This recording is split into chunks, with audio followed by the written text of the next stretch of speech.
এগুলো হচ্ছে উচুনটি।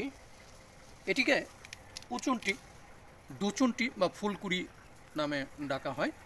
এর বিজ্ঞানসম্মত নাম হচ্ছে অ্যাগিরাটাম কনিজয়েডেস। এটির অনেক উপকারিতা আছে। এটি বন জঙ্গলের এটি জঙ্গল উদ্ভিদ দেখা গেলেও এর অনেক উপকারিতা আছে। এর পাতার রস, এই পাতার রস করে বেটে, পাতার রস করে পিষ্ট করে কুষ্ঠরোগের ঘাড় মধ্যে লাগালে কুষ্ঠরোগ ভালো হয়ে যায়। এবং এই উচুনটি গাছের কচি পাতা বা সম্পূর্ণ গাছ, এটিকে বেটে পিষ্ট করে বা সেদ্ধ করে ব্যথার স্থানে প্রলেপ দিলে ব্যথা ভালো হয়ে যায়।